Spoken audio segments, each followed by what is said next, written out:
I'm attorney Moses DeWitt of the DeWitt Law Firm. So how do you determine how much alimony you're entitled to or how much alimony you may have to pay? So in the state of Florida, alimony is based on need and ability to pay. So the person who's requesting alimony must have a need, and then the person who you're asking to pay that alimony must have the ability to pay some alimony to satisfy that need.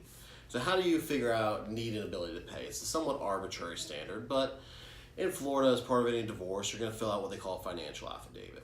As part of that financial affidavit, you're going to list all of your income and your expenses, and that's going to help determine whether you have a need for alimony.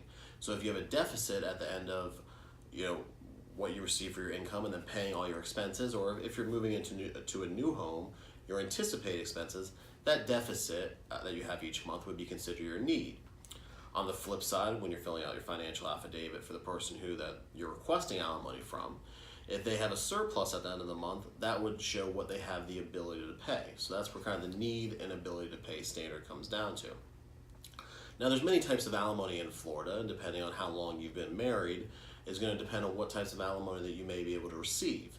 Typically in Florida, as of right now, as of the current law, if you've been married 17 years or longer, you're entitled to what they call permanent alimony, which permanent alimony is somewhat like it sounds, is alimony for life, up until the time that someone retires at a reasonable retirement age. Florida courts have determined that people do have the right to retire as long as it's not going to leave the other spouse destitute for not paying alimony. Typically, if you're married from 7 to 17 years, that's what we call a midterm marriage, and you're typically entitled to durational alimony.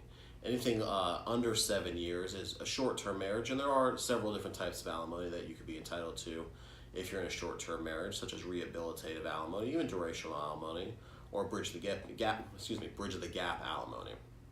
So obviously it's important to discuss your individual situation with a competent divorce attorney to know what type of alimony you may be entitled to, or if you're being asked to pay alimony, to know what the appropriate amount would be, or if you should have to pay alimony.